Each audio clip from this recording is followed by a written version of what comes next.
मतलब उस रात को अगर मेरे साथ कुछ हो गया होता तो उसके बाद आप लोग ये सब कर रहे होते शायद। कुछ जो लोग भी सजेशन दे रहे हैं अपने सजेशन अपने पास रखें प्लीज़। जो ये मैसेज कर रहे हैं उनको तकलीफ है तो वो लोग निकल सकते हैं। मैं इससे पहले कि नाम लेके बोलूँ, जो भी मुझे परेशान करने की कोशिश करे वो निकल सकते हैं। सपोर्ट करना दूर, आप लोग मुझे पीछे हट करने के लिए कह रहे हैं। शर्म आ रही है? निकल सकते हो आप लाइव से, जिसको तकलीफ हो रही है। दोबारा अगर मुझे मैसेज या कॉल किया तो मैं डायरेक्ट नाम लेके बोलूंगी कौन कमीना ऐसा कर रहा है। तो जो सुशांत सिंह राजपूत है वो मरने के बाद वैल्यू कर रहे हैं, वो ये था वो था, उसकी तारीफ कर रहे हैं। अगर वो जिंदा था तब तक उसके कोई भाव नहीं पूछ रहे थे। वो मर गया उसकी तारीफें की जा रही। क्या फायदा उस तारीफों का, क्या फायदा उसकी मान सम्मान का, क्या फायदा किसी भी चीज का। वो तो उसको तो वापस नहीं ला सकते। मैं तो थैंक यू कहती हूँ उस जवान का, पुलिस और फ्रेंड का, जिसकी वजह से मैं जिंदा हूँ और अपनी बात रख पा रही हूँ। वरना उस दिन मैं ये खुले में कह रही हूँ, आज मैं एक्सेप्ट कर रही हूँ। जब पुलिस डिपार्टमेंट मेरा साथ छोड़ दिया है, सूरत पुलिस डिपार्टमेंट के कुछ लोगों ने मेरा साथ छोड़ दिया, मेरी मदद नहीं कर रहे हैं, तो यस मैं खुला कहना चाहती हूँ कि उस दिन निर्भया कांड 2 मेरे साथ होने वाला था। वो FOP जवान वहाँ पे नहीं होता तो मैं आप लोग के बीच होती, पर ये शायद फोटो फ्रेम में होती, रियल में नहीं होती आप लोग के सामने। प्लीज़ आप लोग क्यों नहीं समझ रहे हैं इस चीज़।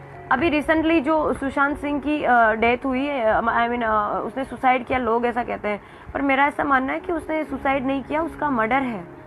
वो क्लियर है कि वो मर्डर है। उसका जो कुत्ता है वो आप देखते हैं कि वो सिर्फ एक ही था जो उसके सपोर्ट में था।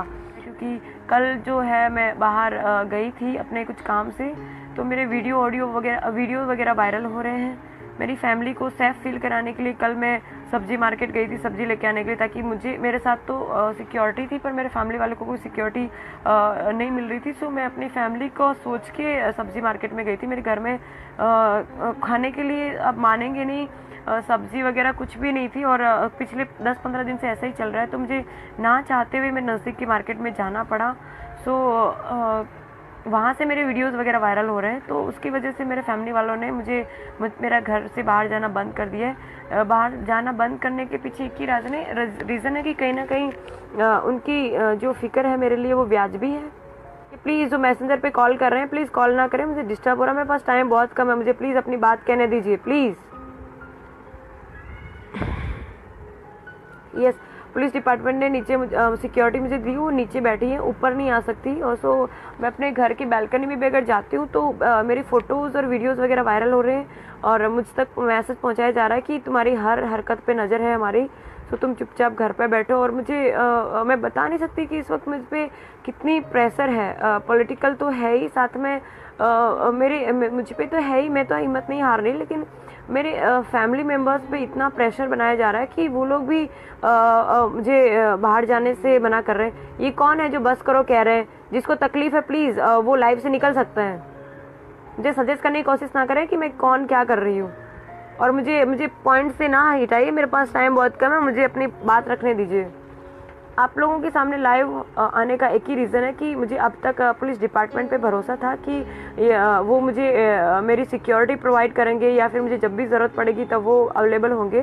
पर आज मैं सुबह से कम 3 से 4 बार कंट्रोल रूम में कॉल कर चुकी हूँ। मुझे जो हेल्प चाहिए वो मुझे नहीं मिल पा रही है और सुबह से मेरा फ़ोन मेरे पास नहीं था। बड़ी मुश्किल से मुझे इस वक्त मेरा फ़ोन मिला है। आज सुबह मुझे अपने हेडक्वार्टर पुलिस कमिश्नर कचहरी जाना था अपनी बात रखने के लिए, कमिश्नर सर को मिलने के लिए, पर मुझे फैमिली वालों ने नहीं जाने दिया क्योंकि वो नहीं चाहते कि मैं बाहर जाऊं और वापस घर पे ना लौट पाऊं। आप सबसे ये रिक्वेस्ट है कि मेरा मैसेज जो है प्लीज़ PM साहब तक पहुंचाएं, अपने राष्ट्रपति साहब तक पहुंचाएं। मुझे उनकी हेल्प की बहुत ज़रूरत है। अगर कभी मतलब मेरे पास मैं क्या बोलूँ ना, मुझे समझ में नहीं आ रहा। मैं इस वक्त इतनी फ्रस्ट्रेटेड हूँ, इतनी परेशान हूँ, मैं तो हुई, साथ में मेरी फैमिली वालों को इतने डेली के कॉल्स आ रहे हैं, मैसेजेस आ रहे हैं, मुझे तो परेशान किया जा रहा है। मेरी फैमिली, यार ये कौन है जो मैसेंजर पे कॉल कर रहे हैं? प्लीज़ मुझे इस वक्त टाइम नहीं है कि मैं मैसेंजर को डिलीट करके आपसे वापस लाइव आ पाऊँ। प्लीज़ मुझे सपोर्ट कीजिए, मैसेंजर पे कॉल मैसेज करना बंद कीजिए प्लीज़। तो यस, मैं तो परेशान हूँ, मेरी फैमिली वाले भी बहुत परेशान हैं। मैं अपनी लड़ाई से पीछे नहीं हटना चाहती। मैं इस लड़ाई को आगे तक लड़ना चाहती हूँ। मैं अपनी हिम्मत नहीं हारी हूँ, अभी भी मुझे आगे जाना है, लेकिन मुझे आप लोग की सपोर्ट की ज़रूरत है प्लीज़। मैं अभी भी जीना चाहती हूँ मीन्स ऐसा नहीं, मुझे मरने से डर नहीं है, मैं अभी मर सकती हूँ, लेकिन मैं जीना चाहती हूँ क्योंकि मुझे बहुत कुछ करना है अभी। अपना जो भारत जो है उसको विश्व में लेके जाना है। विश्व में हमारा जो मीन्स के मोदी साहब ने जो गुजरात की जो एक अलग पहचान भारत में बनाई है, मैं भारत के लिए कुछ करना चाहती हूँ, मैं देश सेवा करना चाहती हूँ, मैं विश्व में अपने भारत का डंका बजाना चाहती हूँ। मैं पता नहीं आप मुझे उसको आप मुझे कॉन्फिडेंस कहेंगे और कॉन्फिडेंस, पर मैं इन शॉर्ट में देश के लिए बहुत कुछ करना चाहती हूँ, सिर्फ इसलिए जीना चाहती हूँ। मुझे जीने से उसको भी ऐसा लगता है कि मैं ये जीने से डर गई है, जो करना था इसने कर लिया, हेल्थ मिनिस्टर के बेटे से इसने पंगा ले लिया इसलिए जो डर रही है, भाग रही है। नो, मुझे डर नहीं है, वो तो सिर्फ हेल्थ मिनिस्टर थे, शायद होम मिनिस्टर साहब के नवाबजादे या उनके सुपुत्र होते तो उनको भी मैं रोक सकती थी। अभी भी मुझे में पावर है, मैं डर नहीं गई हूँ, मैं सिर्फ हेल्प चाहती हूँ, मैं सिर्फ मदद चाहती हूँ। क्योंकि जो है गंगा जल स्पेशली देखने के बाद, ये जो एक्शन में मैं आई हूँ गंगा जल देखने के बाद आई हूँ, और जो गंगा जल में जो प्रियंका मैम ने जो भूमिका अदा करी वो सेम इस वक्त मैं सेम रोल में हूँ। वो रियल लाइफ थी और ये मेरे रियल लाइफ है। वो आईपीएस ऑफिसर थी और मैं एक एलआर ऑफिसर हूँ, फ़र्क इतना ही है, पर उन्होंने जो डेयरिंग उसमें दिखाया सेम चीज़ मैं कर रही हूँ। उनको भी उस वक्त बहुत ही तकलीफ़ें सहन करनी पड़ी थी।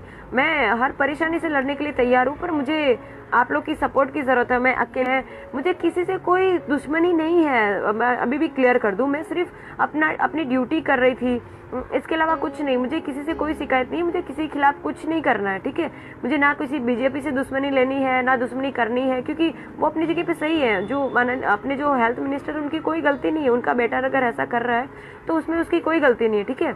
मंत्री साहब के लड़के के जो दोस्त लोगों ने जो गलती करी, मतलब उन्होंने जो किया उनकी सज़ा उनको मिलनी चाहिए, उसके बजाय मुझे क्यों मिल रही है। मतलब जिन्होंने गलती करी वो बाहर घूम रहे हैं और मैंने कुछ नहीं किया। लेकिन मेरे अंदर जो एक यदुवंशी का खून है, जो हम मालधारी होते हैं, मैं किसी कम्युनिटी को सुपीरियर नहीं बताना चाहती, लेकिन सबको पता है कि मालधारी लोगों को सब ये कहते हैं कि ये माथा भारी है। हम क्या करें, हम लोग की कोई गलती नहीं, हमारे अंदर खून ही ऐसा ही है। मैं आर्मी ऑफिसर बनना चाहती थी, पर किसी कारण की वजह से मैं नहीं बन पाई। मुझे अभी आईपीएस ऑफिसर बनना है। प्लीज़ मुझे आप लोग सपोर्ट कीजिए।